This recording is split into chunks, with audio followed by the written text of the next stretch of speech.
तो प्रश्न क्रमांक 1 दिया गया है, विद्यार्थियों के एक समूह द्वारा अपने पर्यावरण संचेतना अभियान के अंतर्गत एक सर्वेक्षण किया गया। यानी कि विद्यार्थियों ने पर्यावरण संचेतना अभियान में एक सर्वेक्षण किया और उन्होंने उस सर्वेक्षण में, जिसमें उन्होंने एक मोहल्ले के 20 घरों में लगे हुए पौधों से संबंधित निम्नलिखित आंकड़े एकत्रित किए। तो सर्वेक्षण कैसे किया उन्होंने? घरों में जाकर। कितने घरों में गए वो लोग? 20 घरों में गए। कौन? विद्यार्थी। तो विद्यार्थी 20 घरों में पहुंचे और उन्होंने क्या किया? पौधों से संबंधित आंकड़े एकत्रित किए और उन्होंने आंकड़ों को यहाँ पे लिखा है। ये देखिए आप, ये मैंने आंकड़े लिखे हुए हैं, तो आप देख सकते हैं। अब आपको यहाँ पे ध्यान देने वाली बात यह है कि पृथ्वी पर माध्य पौधों की संख्या ज्ञात करना है, यानी माध्य ज्ञात करना है। अब आपको नोटिस करना है कि क्वेश्चन में हमसे पूछा क्या गया है। हमसे पूछा गया है माध्य। पौधों की संख्या दी गई है 0 से 2 एक ही घर में है, 2 से 4 ऐसे 2 घर हैं जिनमें 2 से 4 पौधे लगे हुए हैं, ऐसा एक ही घर है जिसमें 4 से 6 पौधे लगे हुए हैं, और ऐसे 5 घर हैं जिसमें 6 से 8 पौधे लगे हुए हैं। तो इस तरीके से ये आंकड़े उन विद्यार्थियों ने एकत्रित किए हैं।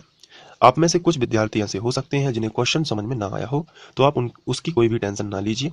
आपको ये तालिका दी जाएगी, बस इस तालिका को देखते ही आप माध्य ज्ञात कर देंगे। आपको क्वेश्चन में केवल इतना देखना है कि ज्ञात क्या करना है, और तालिका आपको दी हुई है, ये सारणी जो दी हुई है, इससे आपको आराम से इसको सॉल्व करना है। तो चलिए हम इसको सॉल्व करते हैं। सबसे पहले हम ये तालिका ये बनी है इस टाइप से, तो हम लोग बना लेंगे इसको। ये बनी है क्षैतिज, अब देख सकते हैं, और हम इसको ऊर्ध्वाधर बना लेंगे। आइए बनाते हैं। तो तालिका बनाने से पहले मैं यहाँ पे एक बात बता देना चाहता हूँ। माध्य 2 तरीके से निकाला जाता है। जैसे कोई संख्या दी गई है 2, 4, 6, 8, 10, यहाँ पे ये आंकड़े दिए गए हैं और आपसे कहा है इसका माध्य निकालिए। तो माध्य का फॉर्मूला होता है, माध्य का मतलब होता क्या है? औसत। तो इसका मतलब है सभी आंकड़ों को जोड़ दीजिए, 2 + 4 + 6। देखिए माध्य किस तरीके से निकाला जाता है, सभी आंकड़ों को जोड़ दिया और बटे जितने आंकड़े हैं गिनिए, 1, 2, 3, 4, 5, तो बटे में 5 से डिवाइड कर दिया।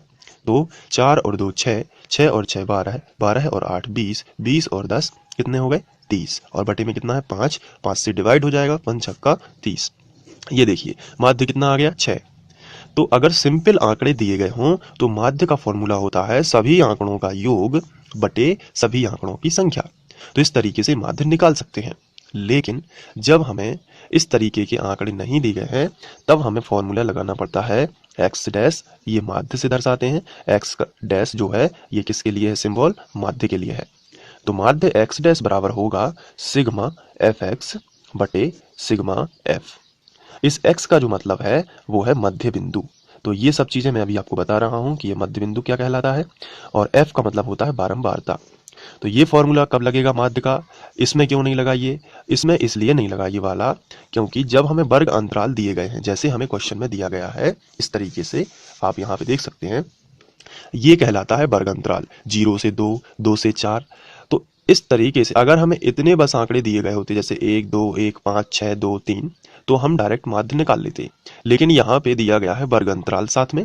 0 से 2 ये डैश वाला जो है वो कहलाता है वर्ग अंतराल, और नीचे वाले कहलाते हैं आंकड़े। तो पौधों की संख्या जो है, ये जो सामने लिखी है 0 से 2, 2 से 4, ये वर्ग अंतराल यहाँ पे है, और ये घरों की संख्या है। नीचे वाले जो आंकड़े दिए गए हैं इसे हम f से दर्शा देते हैं, तो ये जो है बारंबारता कहलाती है।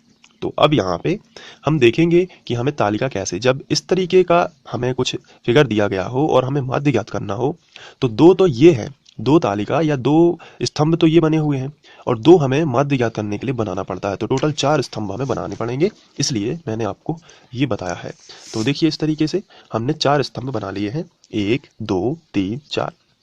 ये जो 2 स्तंभ आपको दिख रहे हैं, ये तो क्वेश्चन में भी दिए गए हैं 2 स्तंभ। तो ये यहाँ पे तो वो क्वेश्चन के आंकड़े सभी यहाँ पे लिखना पड़ेगा, और 2 स्तंभ ये जो आपको दिख रहे हैं इसमें उनका कैलकुलेशन होगा, तो फॉर्मूला लग जाएगा। इसलिए अब हम देखते हैं क्वेश्चन में कि क्या क्या हमें दिया गया है।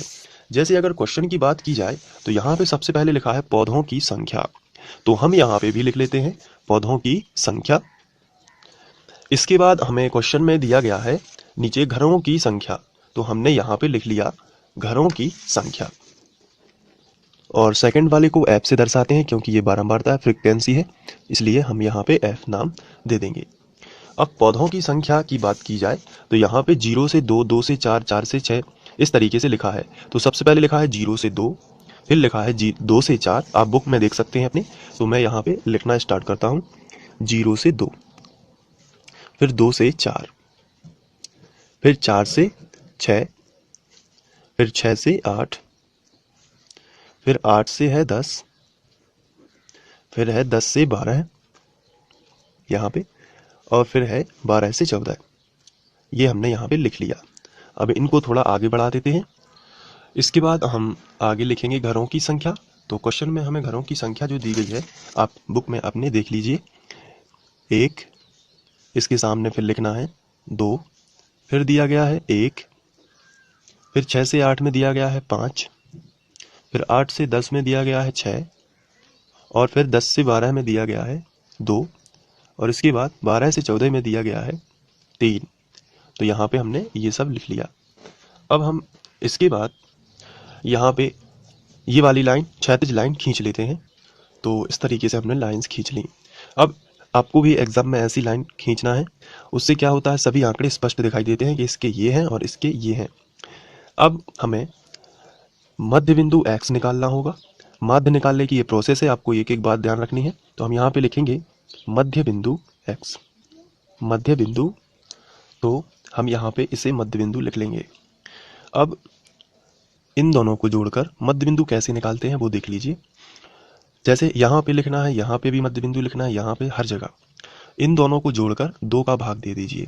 तो यदि हम जोड़ें तो रफ में देखिए 0 + 2, इन दोनों को जोड़ दिया। दोनों वर्गंतराल जो है, ये जो वर्गंतराल दिया गया है इसको जोड़ दीजिए 0 + 2 और बटे कर दीजिए 2। तो 0 का कोई मतलब नहीं है यहाँ पे, तो 2/2 बराबर कितना आया, 1। तो इसका मतलब ये है कि इन दोनों का मध्य बिंदु कितना है, 1 है। यहाँ पे लिख दीजिए 1। इसके बाद 2 और 4 को जोड़िए, 2 + 4 बटे और इसका आधा कर दीजिए। ये देखिए इन दोनों को जोड़कर इसका आधा करना यानी बटे में 2 करना। तो 4 और 2 कितने हो जाएंगे, 6/2, 2 तिया 6। तो यहाँ पे कितना आएगा, 3। अब इस पैटर्न को समझ लीजिए। यहाँ पे 0 में 1 बढ़ाया तो मध्य बिंदु आया, 2 में भी 1 बढ़ाया तो मध्य बिंदु आया। देखिए यहाँ से 0 के बाद क्या आता है, 1, 2 के बाद क्या आता है, 3, इसलिए 4 के बाद क्या आता है, 5। तो यहाँ पे अब आप कैलकुलेट ना करके डायरेक्ट लिखिए। 6 के बाद कितना आता है, 7, 8 के बाद कितना आता है, 9, और 10 के बाद कितना आता है, 11, और 12 के बाद कितना आता है, 13। तो आपको अब कैलकुलेट करने की ज़रूरत ही नहीं है, आप डायरेक्ट यहाँ पे लिख लीजिए। बस पैटर्न को समझ लीजिए कि 0 और 2 से कितना आया था, 1, 2 और 4 से कितना आया था, 3। इसका मतलब 0 में 1 बढ़ाते हैं तो 1 बनता है, और 2 में 1 बढ़ाते हैं तो 3 बनता है। तो 4 में भी 1 बढ़ाइए तो 5 हो जाएगा। तो इस तरीके से जल्दबाजी हो जाएगी और आपको एग्जाम में समय भी नहीं लगेगा। लास्ट वाला जो पॉइंट है वो इन दोनों का गुणा होता है f × x। तो हम यहाँ पे लिख लेते हैं fx। तो ये आखिरी वाला स्तंभ है, इसको भर लेते हैं। fx यानी f का x में गुणा करेंगे, यानी कि इसका इसमें गुणा करेंगे, यहाँ लिखेंगे, इसका इसमें गुणा करेंगे, यहाँ लिखेंगे, और ये क्रमानुसार चलता जाएगा। तो 1 का गुणा 1 में किया तो 1 एकम 1 आया, और 3 का गुणा 2 में किया तो 3 दूनी कितना हो गया, 6 हो गया, 5 एकम 5 हो गया, 7 पौने 35 हो गया, और 9 6 54 हो गया, और 11 दूनी 22 हो गया, और 13 तिया 39 हो गया। तो इस तरीके से आप जोड़ देंगे। अब नीचे योग करने के लिए आप एक स्तंभ और बना लीजिए इस तरीके से। अब यहाँ पे जब ये वाला स्तंभ का योग होगा fx का, तो योग के लिए बोलते हैं सिग्मा। ये योग हो गया, और किसका योग है ये, तो आंसर है fx का योग है, इसलिए यहाँ पे आपको लिख देना है fx। तो सिग्मा fx बराबर, और इनको जोड़ लीजिए। तो यहाँ से लेके हम यहाँ तक सब अंकों को कैलकुलेट करेंगे, यानी कि जोड़ लेंगे। अब जोड़ना तो आप सभी जानते हैं, और जोड़ने के बाद जो आएगा वो यहाँ पे लिख लेते हैं। तो चलिए इन सभी आंकड़ों को एक एक करके जोड़ देते हैं। तो ये आ रहा है 162, तो हमने यहाँ पे लिख लिया 162। अब इसके बाद माध्य का जो फॉर्मूला होता है वो होता है सिग्मा fx बटे सिग्मा f। तो सिग्मा fx तो है अपने पास, लेकिन सिग्मा f तो नहीं है अभी।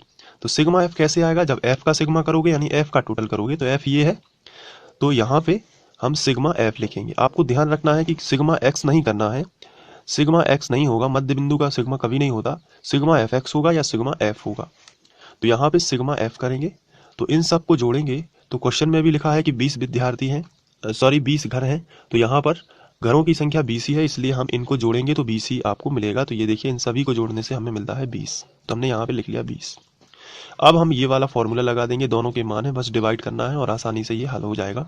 तो चलिए हम माध्य निकाल लेते हैं।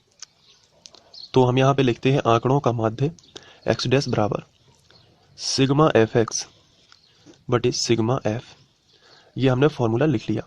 सिग्मा fx है 162, तो हमने यहाँ पे लिखा 162 बटे सिग्मा एफ है 20, तो हमने ये लिख दिया 20। अब यहाँ पे कैंसिल करते हैं, तो सबसे पहले 2 से कैंसिल करेंगे, 2 एकम 2, 0 ज्यों का त्यों, 2 अट्ठे 16 और 2 एकम 2, तो आंसर आएगा 81/10। और बटे में एक शून्य है, इसलिए एक अंक बाद दशमलव लगा देंगे, तो ये आएगा 8.1, और यही अभीष्ट माध्य